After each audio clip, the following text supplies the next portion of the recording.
Becca, you're still such an unthoughtful and worthless wife as always. This was a trip that my son and I were looking forward to. You, who have no part in this, can go home right away. So my mother-in-law starts nagging me the moment my husband leaves the table. We were on an overseas trip that my husband asked me to plan. Well, if she goes that far, it's inevitable. I'll go home. What happens to the two of them after that is none of my concern. My name is Becca, a married woman working for a multinational corporation. Since my job is easy to manage in terms of schedule, I've been working mostly remotely since getting married, so I spend more time at home. My husband, Jack, is the type who overvalues himself and always wants to look good. He is a big spender and has never contributed a penny to our household. I didn't realize this while we were dating, but after we got married and started living together, his true nature gradually emerged. His mother seems to enjoy bragging about her son. I've heard of mothers who dote on their sons. I was prepared for that to some extent and was willing to tolerate it, but she is obstinate and strong-willed. She doesn't listen to other people's opinions. She even completely ignores her husband's opinions because she believes that her son is the best. She doesn't like me at all. Every time we meet, she always has some snide remark. She seems to particularly dislike the fact that I live comfortably on my son's salary alone. She keeps nagging me, saying, "You're still young, you should work outside." I've explained many times that I continue to work after marriage and that I have a job that I can do from home. But in her mind, working from home is just a part-time job. She assumes that I'm just pretending to work by always looking at my computer. She presumes that I'm probably playing games. Apparently, I'm a worthless wife who doesn't do housework properly and only plays computer games, despite being a stay-at-home wife. My husband, of course, understands my work style, but he has never explained it to his mother. Even when it's said right in front of him, he turns a blind eye. Even when I asked him to explain it well, he says he wants us women to handle it well and completely throws it at me. He even says he doesn't want to get involved in troubles. Once, when I persistently asked him to do something similar, he threw a completed divorce paper at me. It irked me to be treated like that, but I thought about divorcing him. But I heard that getting a divorce is more difficult than getting married. It would be a problem if it were more difficult than the current situation, so I ended up giving in to my husband's argument. I understood that my husband prioritizes his mother in everything. It's frustrating, but I feel like I need to find a way to deal with her while skillfully deflecting her. I didn't agree to divorce because of this change in my feelings, but it seems that my husband thinks I'm head over heels for him and didn't want to break up.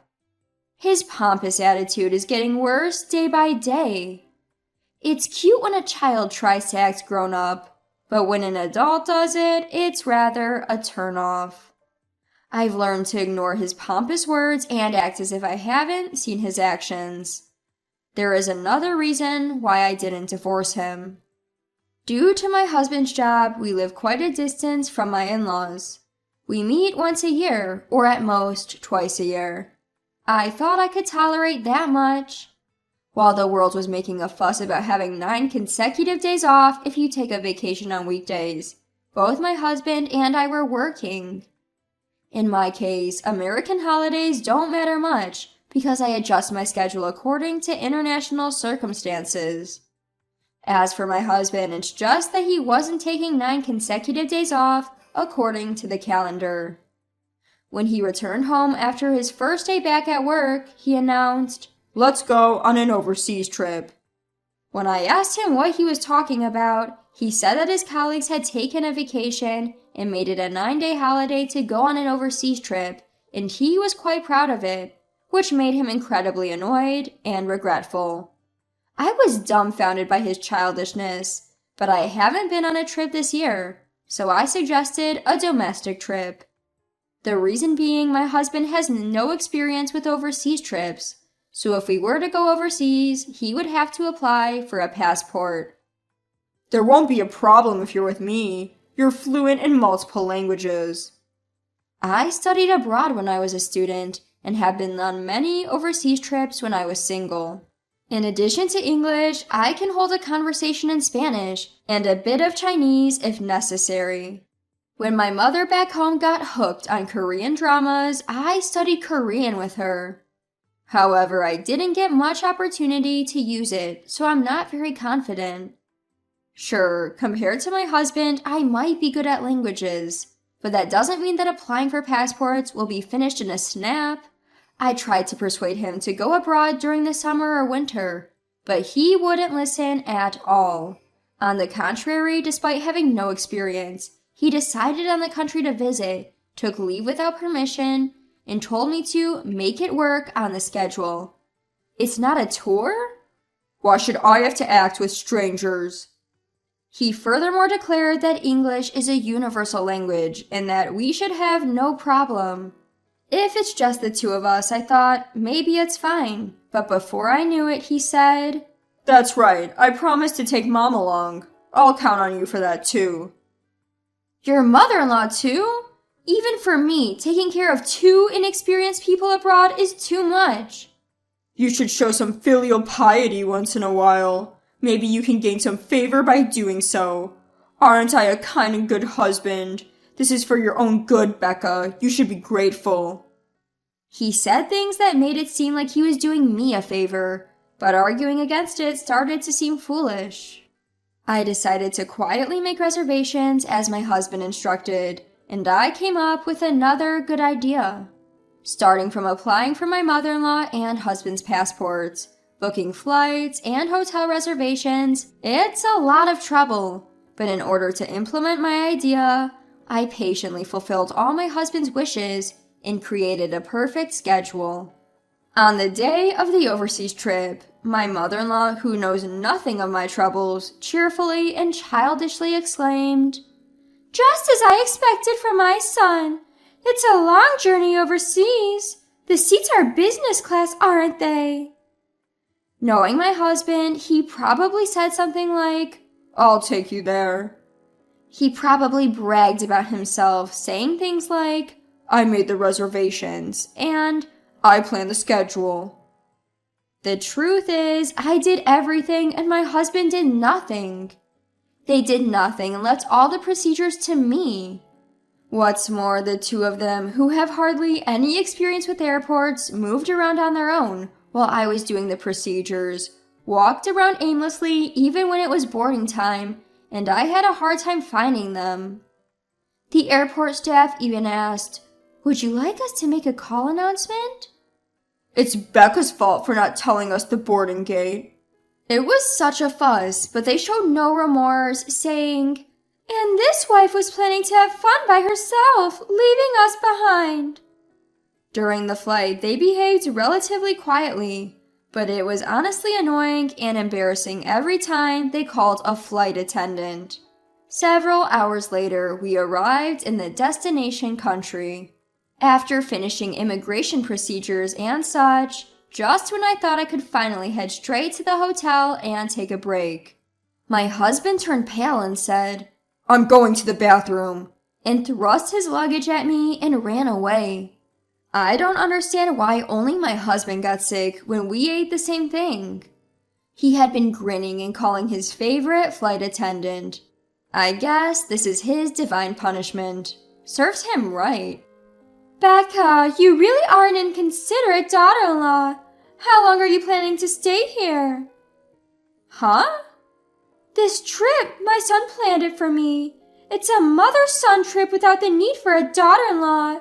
You're a money grubber who doesn't even work. How brazen of you to think you can enjoy this trip for free. Go home now. Are you sure? Whether it's good or bad, I can't have fun when you're here. I see. That's not good.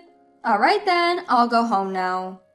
I handed my husband's luggage back to my mother-in-law, only taking my carry-on and turned my back to her. My mother-in-law, who received my husband's luggage, was stunned and had a very vacant expression on her face. It's not possible for her to react like that when she told me to go home. I was doing my best to hold back my laughter.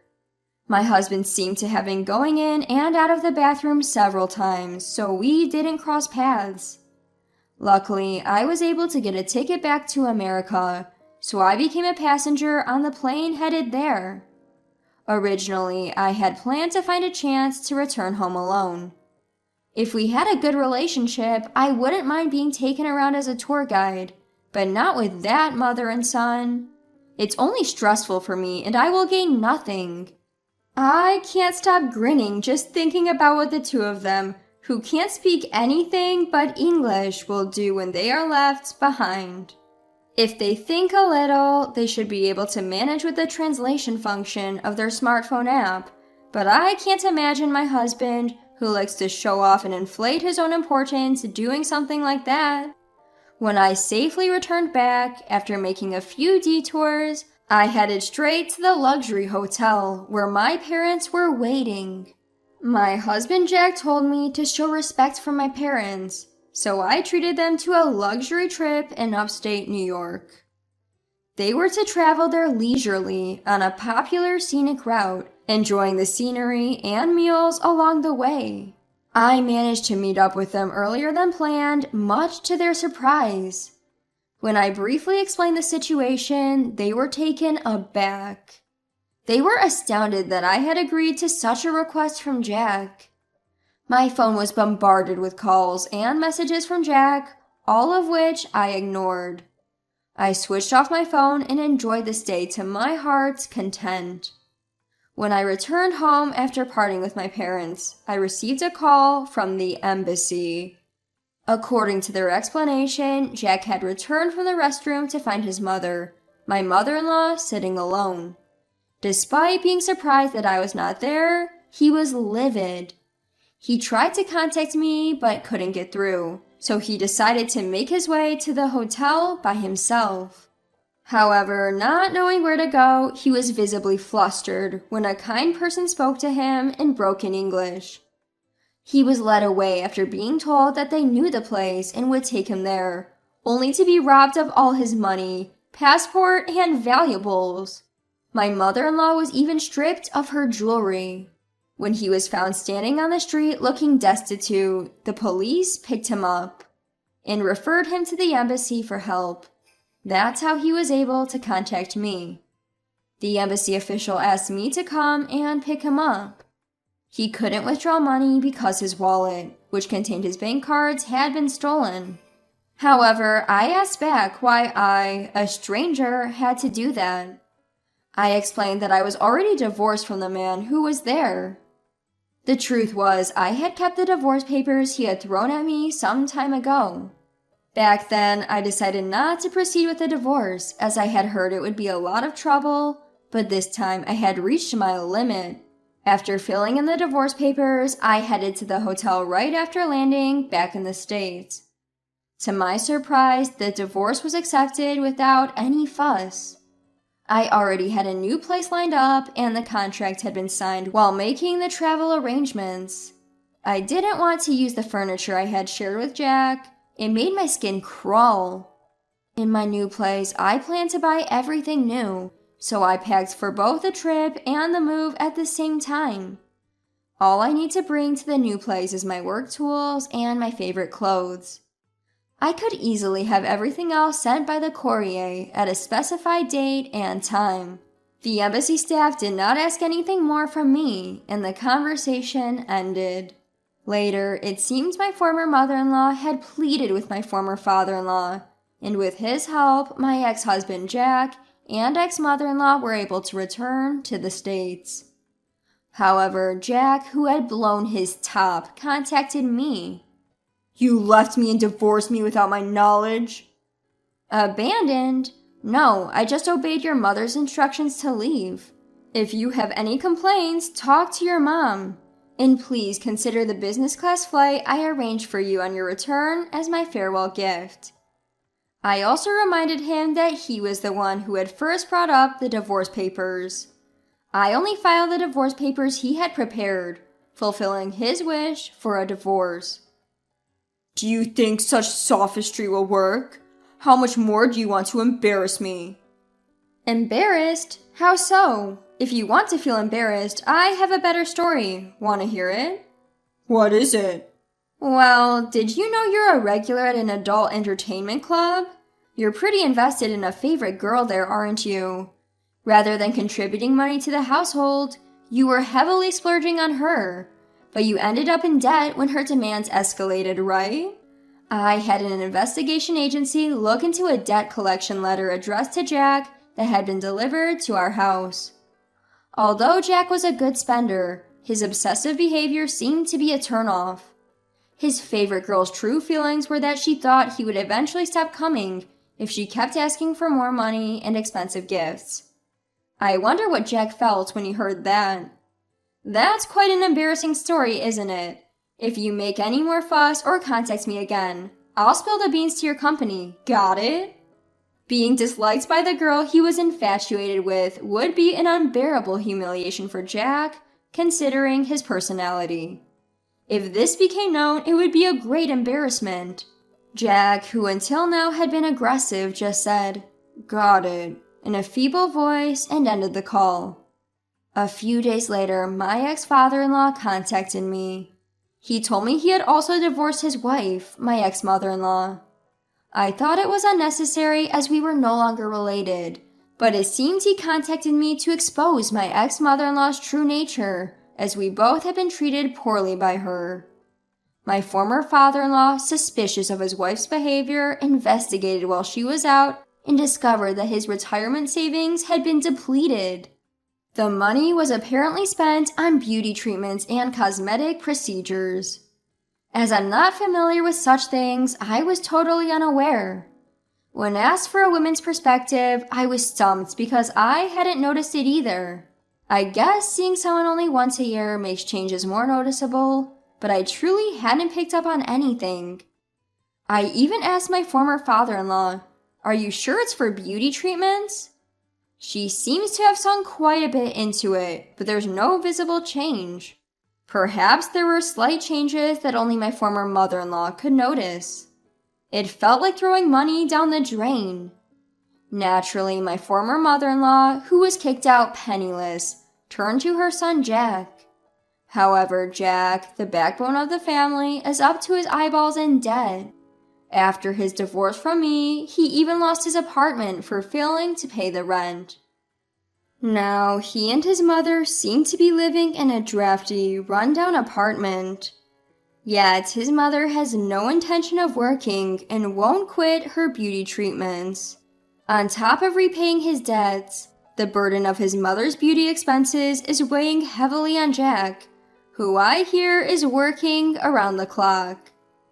It seems the vanity of wanting to present a larger-than-life image, even in the face of a declining living standard, doesn't change.